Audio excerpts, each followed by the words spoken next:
अब second chapter की बात करते हैं। पिछले वीडियो में आप लोगों ने देखा जिसमें फर्स्ट चैप्टर रेशनल नंबर के बारे में पूरे अच्छे तरीके से बताया गया था। अब सेकेंड चैप्टर की बात करते हैं, एक्सपोनेंट। अब एक्सपोनेंट्स में क्या होता है, सबसे पहले उसके कुछ रूल्स होते हैं, उसको समझ जाते हैं। जैसे a by b to the power minus n, तो ये होगा क्या, जैसे कि पिछले एक्सरसाइज में बताया था, अगर मान लीजिए 2/3 है, इसका पावर -2 दिया हुआ है, तो ये माइनस को सिर्फ चेंज करने के लिए हम क्या कर सकते हैं, 3/2 का पावर 2 कर सकते हैं। यानी अगर हम न्यूमरेटर और डिनोमिनेटर का प्लेस आपस में बदल दें तो ये पावर माइनस से प्लस में हो जाती है। अगला है a to the power n equal to a to the power n into m। यानी इसका मतलब होता है अगर किसी नंबर का पावर डबल है, यानी 3 भी है और 4 भी है, तो इसका मतलब हुआ डबल पावर का 2 टू पावर 3 इंटू 4, इन दोनों का आपस में मल्टीप्लाई हो जाएगा। ठीक, अगर किसी नंबर का पावर दिया हुआ है, जैसे मान लीजिए 2/5 का पावर 3 दिया है, तो इस कंडीशन में ये जो पावर है ये इन दोनों नंबर्स की है, 2 की भी है और 5 की भी है। अगर ये ऐसे दिया होता तो हम क्या करते, 2/5 लिख करके पावर 3 करते, तो दोनों तरीके से ये होता है। अगर कोई ऐसा नंबर है यानी a बाई बी का पावर m और उसी a नंबर का पावर n, यानी कहने का मतलब अगर 2/8 है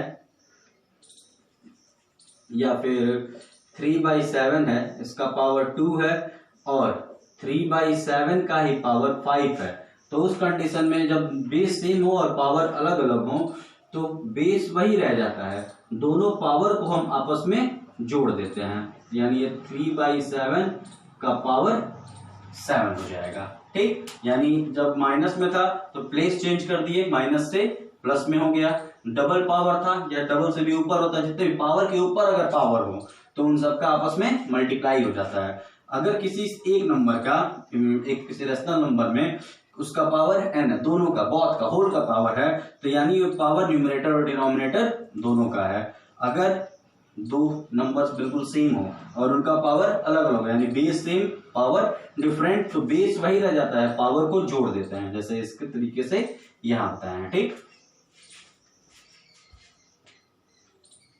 कुछ ऐसे भी फॉर्मूले होते हैं जिसमें बेस सेम हो और पावर जो हो वो अलग अलग हो, तो उस कंडीशन में अगर डिवाइड की कंडीशन होती है तो पावर को माइनस कर दिया जाता है। जैसे 2 to the power 3 divided 2 to the power 2, अगर ऐसा क्वेश्चन आ जाए तो 2 टू द पावर 3 माइनस 2 हो जाता है। ठीक, अगर पावर 0 हो किसी का भी, यानी किसी भी नंबर का पावर अगर 0 हो तो उसका आंसर हमेशा 1 होता है। अगर कोई ऐसा क्वेश्चन आ जाए जैसे 2/3 का पावर n इंटू 4/5 का पावर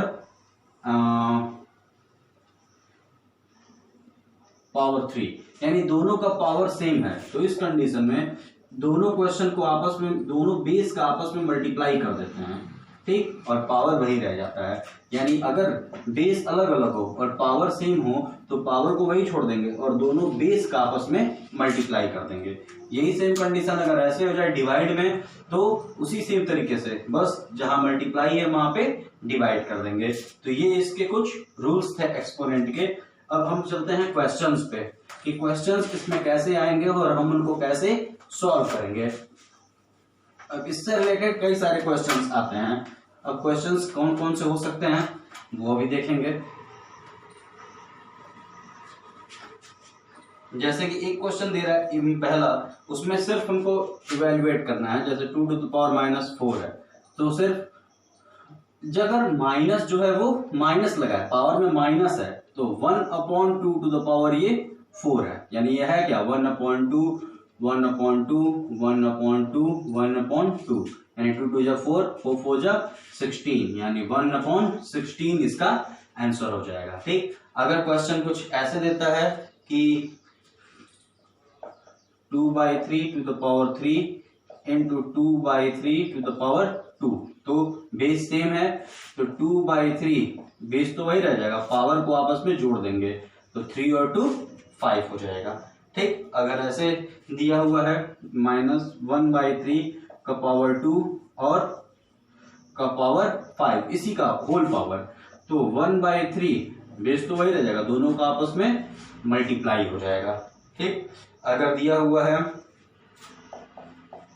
4/3 पे -1 माइनस 4/3 पे -1 माइनस 1/4 पे भी -1 और इसके होल का भी है -1। अगर ऐसा क्वेश्चन आ जाए तो सबसे पहले हमारा ब्रैकेट, अभी हम पहले एक एक ब्रैकेट सॉल्व करेंगे। 4/3 पे -1 है तो ये हो जाएगा 3/4, माइनस का साइन है, और 1/4 है तो ये सिर्फ हो जाएगा 4, रिवर्स कर दिया गया।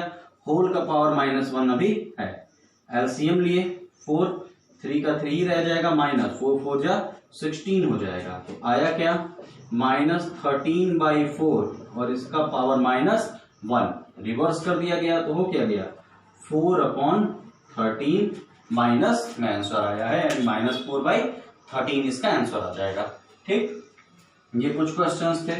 इसी तरीके से और भी क्वेश्चंस होते हैं।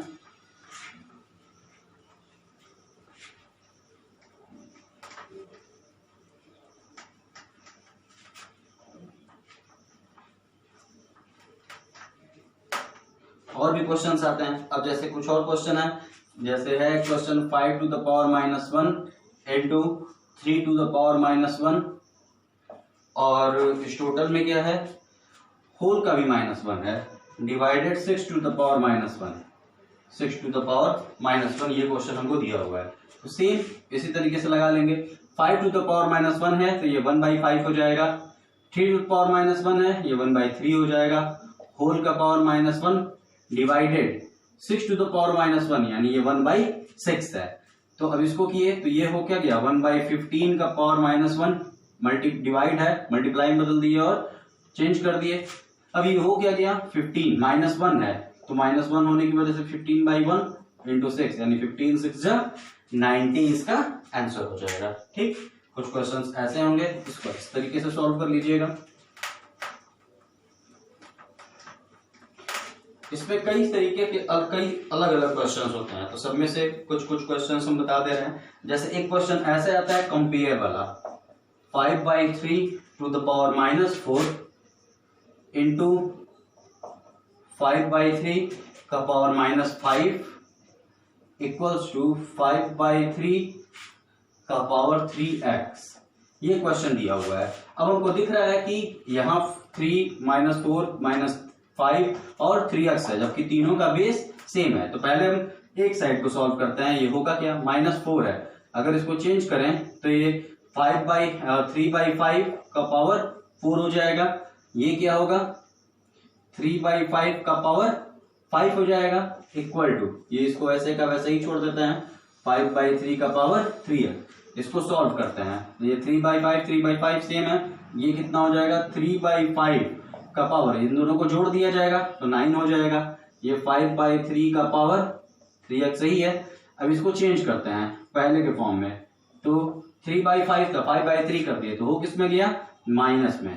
ठीक, अब दोनों साइड का जो बेस है वो सेम है तो पावर भी सेम होगा। कंपेयर करने पर, compare the both of side, दोनों साइड को कंपेयर कर दिए। कंपेयर करने से क्या होगा, बेस सेम तो पावर भी सेम, तो 3x इक्वल्स टू -9 आ गया, तो x इक्वल टू -9/3 यानी आ कितना जाएगा -3। यहां से x की वैल्यू हमारी निकल जाएगी। ठीक है, कुछ क्वेश्चंस ऐसे आते हैं जिनको कंपेयर करके सॉल्व किया जाता है। ठीक, इसी तरीके से कंपेयर के कुछ क्वेश्चंस होते हैं, अलग अलग तरीके के कई सारे क्वेश्चन होते हैं कंपेयर में भी। जैसे एक क्वेश्चन और इस कंपेयर की बात करते हैं, काफी ये जो क्वेश्चन थे ये इंपॉर्टेंट होते हैं, कई बार एग्जाम्स में पूछे जाते हैं आप लोगों के।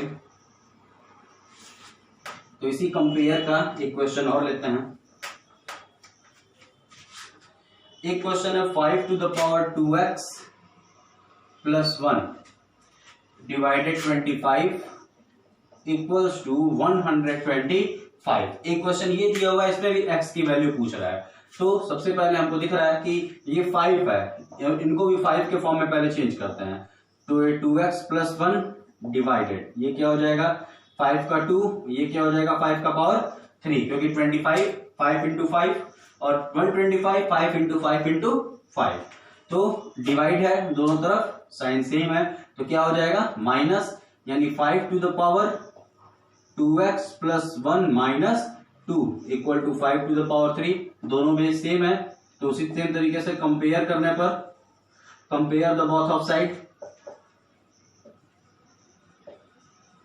Compare the both of side होगा क्या, ये -1 है, +1 -2 ये हो जाएगा -1, तो 2x माइनस 1 इक्वल टू 3, तो 2x इक्वल टू -1 उधर जाएगा तो प्लस हो जाएगा, x इक्वल टू 4/2 यानी 2 आ जाएगा। तो ऐसे इस x की वैल्यू निकल जाएगी।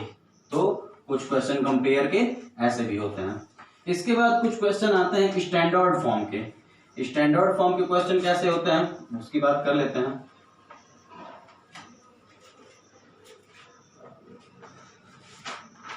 पहली चीज बात करते हैं स्टैंडर्ड फॉर्म होता क्या है। जैसे मान लीजिए 67.7 ये नंबर दिया हो।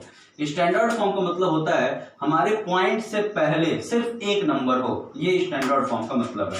यानी 6.737 अगर ये है तो ये स्टैंडर्ड फॉर्म में है। अब हम कितने नंबर को राइट ले गए हैं पॉइंट के, तो 2 नंबर को, यानी 2 नंबर का मतलब क्या होगा, अगर 2 नंबर को हम ले जा रहे हैं राइट साइड में यानी पावर हम इसकी बढ़ा रहे हैं, तो कितने नंबर लेगा, 2 नंबर, तो 10 का पावर 2 हो गया। अगर ये नंबर ऐसे होता 0.00672, अगर ये ऐसे होता ठीक, तो हमको सिर्फ एक नंबर चाहिए, हम बताए अभी, तो यानी 6.72 इसका होना चाहिए था। ठीक है, अब हम लेकिन कर क्या रहे हैं, अभी यहां जैसे हम राइट में ले गए थे, अब इधर हम कहां लाए, लेफ्ट में लाए, तो 1 2 3 नंबर लाए हैं, तो ये लेफ्ट में लाने की वजह से नंबर माइनस में आ जाएगा। क्यों ऐसा हो रहा है, तो इसका मतलब ये है कि हम कर क्या रहे हैं, एक तरीके से नंबर से यहां जो था नंबर से हम क्या किए, डिवाइड कर रहे हैं एक तरीके से, और यहां क्या कर रहे हैं, मल्टीप्लाई कर रहे हैं। तो मल्टीप्लाई और डिवाइड की वजह से ही ऐसे फॉर्म इसमें बदलते हैं। ठीक, ये स्टैंडर्ड फॉर्म था। इसी तरीके से कुछ और भी होते हैं। स्टैंडर्ड फॉर्म में कुछ और भी क्वेश्चंस आते हैं। जैसे मान लीजिए एक क्वेश्चन दिया हुआ है कि mass of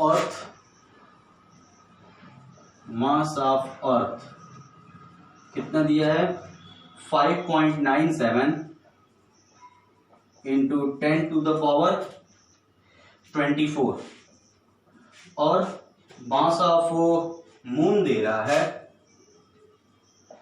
mass of moon है कितना, 7.35 इंटू 10 टू द पावर 22। ये भी केजी में है, ये भी केजी में है। ठीक, अब ये दोनों का मास दिया है हमको। अब इसके बाद पूछ रहा है what is the total mass, दोनों का टोटल मास कितना है। तो टोटल मास निकालने के लिए हमको दोनों को ऐड करना पड़ेगा, यानी 5.97 into 10 to the power 24 plus 7.35 into 10 to the power 22, इन दोनों को ऐड करना पड़ेगा। अगर हम बेस सेम कर देते हैं, यानी इसमें 2 पावर इसमें ज्यादा है तो 2 पावर से मल्टीप्लाई, यानी 597 हो जाएगा 0.00, वो लिखने की जरूरत है नहीं। और ये क्या हो गया, 7.35 इंटू 10 टू द पावर 22। अब दोनों सेम है, कॉमन ले लेते हैं, तो 10 टू द पावर 22 हो क्या गया, 597 प्लस 7.35, तो हुआ क्या, 7.35 को इसमें ऐड कर दिया जाए तो 0.35 वैसे का वैसे ही, 7 7 14 का 4 carry 1 9 1 10 0 1 6 into 10 to the power 22 kg। लेकिन अभी हमको किसमें देना है, स्टैंडर्ड फॉर्म में, यानी 6.0435 इंटू 2 नंबर राइट किया तो 10 टू द पावर 24, ये इसका आंसर हो जाएगा। ठीक, ऐसे कुछ क्वेश्चंस भी आते हैं। ठीक है, अब इसमें यानी एक्सपोनेंट में हर एक तरीके के लगभग क्वेश्चन बता दिए हैं। फिर भी अगर कोई ऐसा क्वेश्चन आता है जो आपको नहीं आता है तो आप उस क्वेश्चन को कमेंट बॉक्स में लिख के मुझे भेज सकते हैं।